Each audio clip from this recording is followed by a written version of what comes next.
Question number 2. Given below is the profit and loss account of a timber merchant for the year ended 31st March 2022.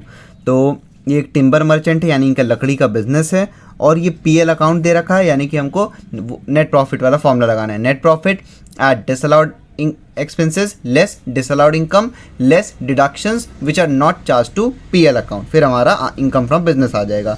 और इस question में हमको निकालना क्या है, you are required to compute his total income for the assessment year 2022-23. अब total income को देख के परेशान नहीं होना है भाई. यहाँ पे ये PL अकाउंट दे रखा है और ये टिम्बर मर्चेंट है तो इससे आपको समझ में आ रहा होगा यहाँ हमको इनकम फ्रॉम बिजनेस कैलकुलेट करना है. तो जैसे अभी हमने फॉर्मेट सीखा है वैसे हम इनकम फ्रॉम बिजनेस कैलकुलेट करेंगे.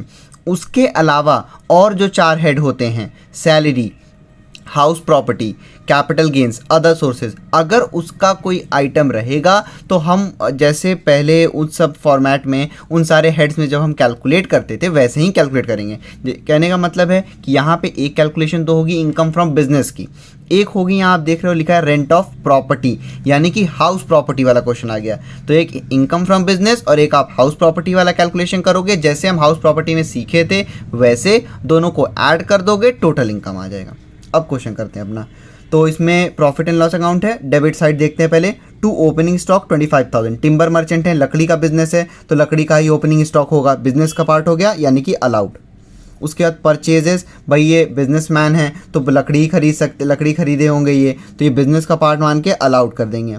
वेजेस कुछ मेंशन नहीं है कि ये वेज ओनर ले रहा है कि स्टाफ, तो सिर्फ वेजेस लिखा था या सैलरी लिखा है तो आप मानोगे कि वो बिजनेस का पार्ट है, स्टाफ को दिया गया है इसलिए ये अलाउड बिजनेस का पार्ट हो गया. ये बस सैलरी जब ओनर को मिलती है तो वो डिसअलाउड हो जाता है. टू ऑडिट फीस मानेंगे कि बिजनेस की ऑडिट से रिलेटेड है तो ये भी बिजनेस का है तो allowed. To repairs house property 2000. भाई हाउस प्रॉपर्टी से रिपेयर, अगर ये हाउस प्रॉपर्टी बिजनेस के लिए यूज़ हुई होती तब तो ये अलाउड होता, लेकिन यहाँ ऐसा कुछ मेंशन नहीं है तो रिपेयर हो रहा है हाउस प्रॉपर्टी का तो ये पर्सनल खर्चा है यानी कि डिसअलाउड. उसके बाद जनरल चार्जेस 1500. भाई जनरल चार्जेस कहीं भी आप देखना तो वो मानना कि बिजनेस का ही होगा तो allowed. To commission for raising loan 1000 rupees. कुछ भी नहीं बोला गया है यानी कि हम मानेंगे ये जो लोन, जिस लोन के लिए कमीशन दिया गया था ये मानेंगे हम कि ये बिजनेस के लिए लोन था इसलिए ये भी अलाउ हो जाएगा. उसके बाद लिखा हुआ है टू बैड डेप्ट रिजर्व. तो भाई बैड डेप्ट रिजर्व हमने पढ़ा है अपने फॉर्मेट में, कोई भी रिजर्व कोई भी फंड वो पूरा पूरा डिसअलाउड. तो बैड डेप्ट रिजर्व 500 रुपीज़ सीधे सीधे ऐड हो जाएगा डिसअलाउड एक्सपेंसेस में. उसके बाद बैड डेप्ट 2000. तो बैड डेप्ट डेप्रिसिएशन ये सब सिर्फ पीएल में देता है तो अलाउड ही होता है तो बैड डेप्ट यहाँ दिया हुआ है तो ये allowed. Interest on capital 10,500. Interest on capital ये हम मानते हैं कि ओनर ने अपने लिए लोन लिया होगा किसी पर्सनल काम के लिए और उसका इंटरेस्ट है तो इस वजह से ये डिसअलाउड हो जाता है, ये हमने फॉर्मेट में पढ़ रखा है.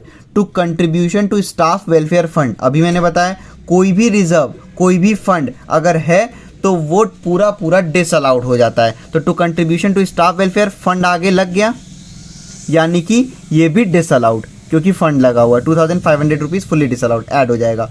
To provision for income tax 1500. कोई भी प्रोविजन होगा वो पूरा पूरा अमाउंट ऐड हो जाएगा. तो यहाँ पे प्रोविजन फॉर इनकम टैक्स लिखा हुआ है तो भाई प्रोविजन आ गया ये यानी कि डिसअलाउड. ये भी फॉर्मेट ने बताया था कि प्रोविजन है तो डिसअलाउड. To depreciation allowable 2500. और कहीं जब मैंने बताया था डेप्रिसिएशन का अगर सिर्फ पीएल में दे रखा है तो उसको हम बिजनेस का मानेंगे और सीधे सीधे इसको कुछ नहीं करना है, अलाउ मान. और वैसे भी यहाँ ऑलरेडी खुद दिखा हुआ है अलावेबल तो ये अलाउ मानेंगे. अगर यही चीज़ एडजस्टमेंट में भी दे रखा होता कुछ इसके बारे में तब इसका कुछ ट्रीटमेंट होता, लेकिन सिर्फ पीएल में देगा अकेले तो इसको हम मानेंगे बिजनेस का पार्ट है, अलाउ. बिजनेस से किसी एसेट पे डेप्रिसिएशन मानेंगे तो ये अलाउ हो गया. नेट प्रॉफिट तो आप सबसे पहले नेट प्रॉफिट ही लिखोगे फिर ये सारे जो भी डिसअलाउड एक्सपेंस है उनको ऐड कर लोगे आप. अब आ जाते हैं क्रेडिट साइड. सेल्स, तो सेल्स मानेंगे कि ये बिजनेस से रिलेटेड है तो ये अलाउ हो गया.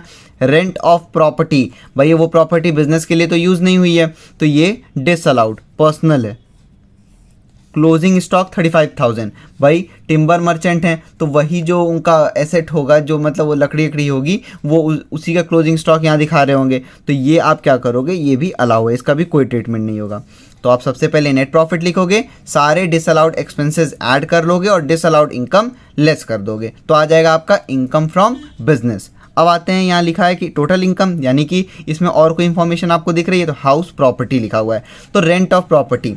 तो अब आप चले जाओगे हाउस प्रॉपर्टी वाले चैप्टर में, जैसे हमने सीखा था वैसे करोगे। तो रेंट ऑफ प्रॉपर्टी और कोई इन्फॉर्मेशन नहीं दे रखा है तो हम क्या करते थे वहाँ पे, जब कुछ नहीं दिया होता है तो हम नॉट कवर्ड वाला मानते थे और सीधे सीधे municipal value, actual rent, municipal value, actual rent और फेयर रेंट, इसमें से जो सबसे बड़ा होता था उसको मान लेते थे हम ग्रॉस एनुअल वैल्यू। तो भाई यहाँ म्युनिसिपल रेंट है नहीं, फेयर रेंट है नहीं, रेंट ऑफ प्रॉपर्टी 15,000, यही एक्चुअल रेंट हो जाएगा 15,000 रुपये। तो भाई ये आप यहाँ लिखोगे। अब इन तीनों में से जो ग्रेटर होता है वही ग्रॉस एनुअल वैल्यू हो जाता है 15,000 रुपये। भाई ग्रॉस एनुअल वैल्यू में से आप 3 चीज़ लेस करते हो, पहला municipal tax paid by owner, दूसरा कोई भी वैकेंसी हो तो, और तीसरा अनरियलाइज रेंट। ये तीनों ही कुछ नहीं है यहाँ पे, तो इन सबको माइनस कर दोगे तो आ जाएगा एनुअल वैल्यू 15,000 रुपये। एनुअल वैल्यू में से आप डिडक्शन करते हो। डिडक्शन क्या होता है?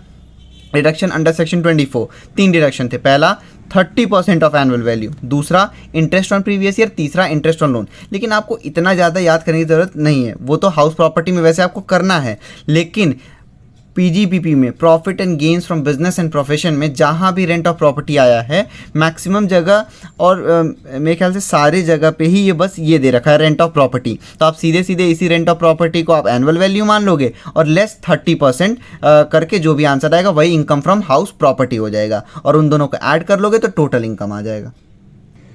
उन दोनों से मतलब है कि इनकम फ्रॉम बिजनेस और हाउस प्रॉपर्टी जो आया है इनकम फ्रॉम हाउस प्रॉपर्टी, उन दोनों को ऐड कर लोगे तब आ जाएगा आपका टोटल इनकम। सॉल्यूशन देखते हैं 2 का। सबसे पहले फॉर्मेट बनाएंगे, computation of income from business. फिर जो भी असेसमेंट ईयर हमारा चल रहा होगा हम वो लिख देंगे, फॉर द असेसमेंट ईयर 2022-23। सबसे पहले हम लेते हैं नेट प्रॉफिट। नेट प्रॉफिट दे रखा है क्वेश्चन में 2,50,000 रुपये, सीधे आउटर कॉलम में आप लिख दोगे। उसके बाद सबसे पहले ऐड क्या होता है, ऐड डिसअलाउड एक्सपेंसेस। तो जितने एक्सपेंसेस बिजनेस से रिलेटेड नहीं है मगर डेबिट किए गए हैं पीएल में, उन सबको ऐड करना है। तो अभी हमने क्वेश्चन में देख ही लिया है, ओपनिंग स्टॉक अलाउड था, परचेजेस अलाउड है, wages allowed, audit fees allowed, repairs house property तो ये पर्सनल है इसलिए ये डिसअलाउड। रिपेयर्स हाउस प्रॉपर्टी ये दे रखा है आपका 2,000 रुपीज़, अभी आप इन कॉलम में लिखोगे सब 2,000 रुपीज़। उसके बाद दिया general charges allowed, commission for raising loan allowed, bad डेप्ट रिजर्व, कोई भी रिजर्व हो फुल्ली डिसअलाउड। तो बैड डेप्ट रिजर्व ये आपका 500 रुपीज़। उसके बाद है बैड डेप्ट अलाउड, इंटरेस्ट ऑन कैपिटल ये भी डिसअलाउड होता है, इंटरेस्ट ऑन कैपिटल तो ये है आपका वैल्यू 10,500 रुपीज़। उसके बाद है contribution to staff welfare fund, तो कोई भी फंड हो फुल्ली डिसअलाउड, तो 2,500 रुपीज़ डिसअलाउड। उसके बाद दे रखा है प्रोविज़न फॉर इनकम टैक्स, कोई भी provision fully disallowed. Provision for income tax provision for income tax है आपका 1,500 रुपीज़। उसके बाद है डेप्रिसिएशन अलावेबल, तो सिर्फ पीएल में दे रखा होता है डेप्रिसिएशन तो उसको हम अलाव मानते हैं, बिजनेस का मानते हैं, यहाँ नहीं लेंगे। तो बस इतने सारे डिसअलाउड एक्सपेंसेस थे, इन सबको हम ऐड करके आउटर कॉलम में लिखेंगे। तो ये आपका 2,000 प्लस 500 प्लस 10,500 प्लस 2,500 प्लस 1,500, ये आ गया आपका 17,000 रुपीज़। अब आप इन दोनों को ऐड कर लोगे, 2,50,000 प्लस 17,000 तो ये आ गया 2,67,000 रुपीज़। अब आप लेस करोगे disallowed income, those income not related with business but credited in PL account। तो disallowed income में आपका पहला सेल्स तो वो तो अलाउड होता है, फिर लिखा हुआ है रेंट ऑफ प्रॉपर्टी। और आप ये गलती बिल्कुल भी मत करना कि रेंट ऑफ प्रॉपर्टी लिखा है तो आप पहले आप हाउस प्रॉपर्टी कैलकुलेट कर रहे हो और वो यहाँ पुट कर दे रहे हो। भाई पीएल इसमें जब आप इनकम फ्रॉम बिजनेस कैलकुलेट करते हो तो क्रेडिट साइड में जितना अमाउंट लिखा है वही अमाउंट आप सीधे सीधे यहाँ लिखोगे। जब आप अलग से हाउस प्रॉपर्टी कैलकुलेट करोगे तब उसमें जैसे भी जो पुराना फॉर्मेट था हाउस प्रॉपर्टी का उसके अकॉर्डिंग सॉल्व करोगे। तो यहाँ रेंट ऑफ प्रॉपर्टी कितना देखा 15,000, ये हमारे पीएल में रिकॉर्ड हुआ था, ये पर्सनल है, पर्सनल इनकम है, इसलिए 15,000 लेस हो जाएगा। इसके अलावा फिर दिया हुआ है क्लोजिंग स्टॉक, तो वो बिजनेस से रिलेटेड है, वो अलाउ हो जाएगा, और कुछ डिसअलाउड इनकम है नहीं तो ये 15,000 सीधे सीधे आउटर कॉलम में लेस हो जाएगा। ये हो जाएगा 15,000 रुपीज़। तो इसको आप लेस करोगे 2,67,000 में से, ये आ गया आपका 2,52,000 रुपीज़। ये हो गया आपका income from business, income from business. अब हम कैलकुलेट करेंगे इनकम फ्रॉम हाउस प्रॉपर्टी। जब हम इनकम फ्रॉम हाउस प्रॉपर्टी पढ़ रहे थे तो उसमें हमने कैसे निकालते हैं हाउस प्रॉपर्टी वो कैलकुलेट करना सीखा था।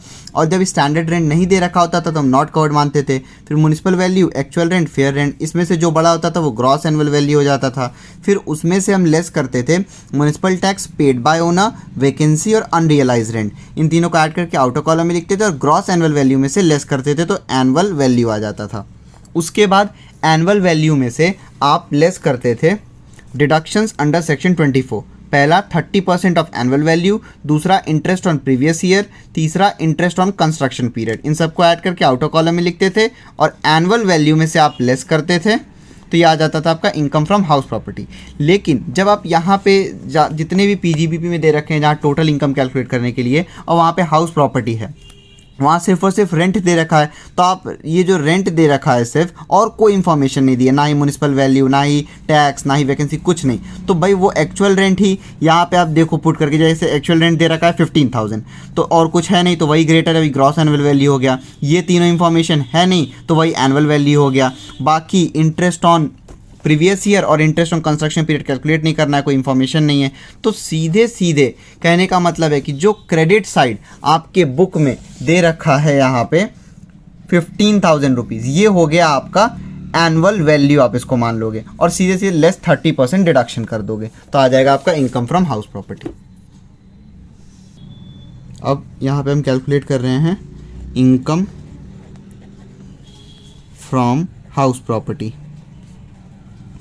तो जैसे आप फॉर्मेट बनाते हो आप बना लें computation of income from house property, computation of, और फिर जो भी असेसमेंट ईयर चल रहा है फॉर द असेसमेंट ईयर 2022-2023।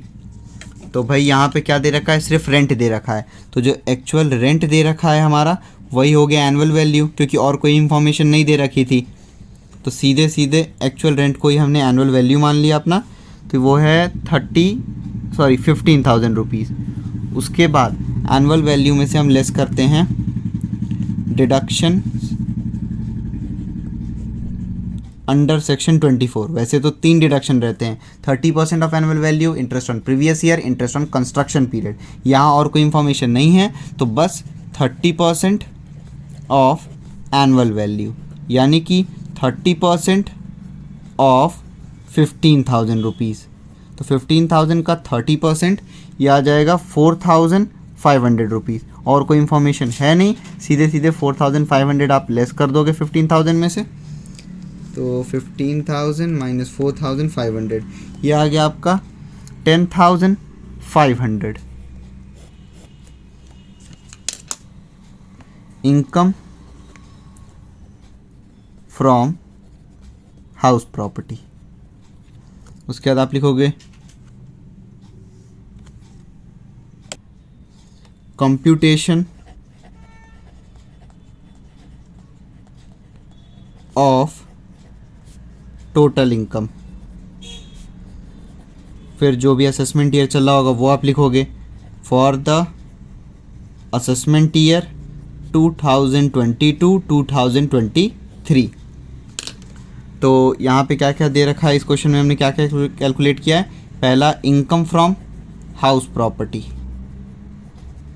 भाई टोटल इनकम में क्या होता है, वो जो 5 हेड अभी हम सीख के आए हैं वो पांचों के पांचों हेड ऐड हो जाते हैं, फिर उससे आ जाता है ग्रॉस टोटल इनकम, फिर उसमें से कुछ डिडक्शन होता है, तब आता है टोटल इनकम। लेकिन अभी ये डिडक्शन आपके इसके बाद आएगा, इसलिए यहाँ पे सीधे सीधे बस आप ऐड कर लोगे, वही टोटल इनकम हो जाएगा।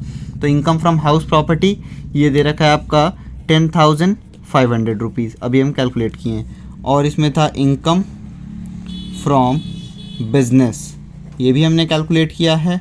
तो ये है आपका 2,52,000 रुपीज़।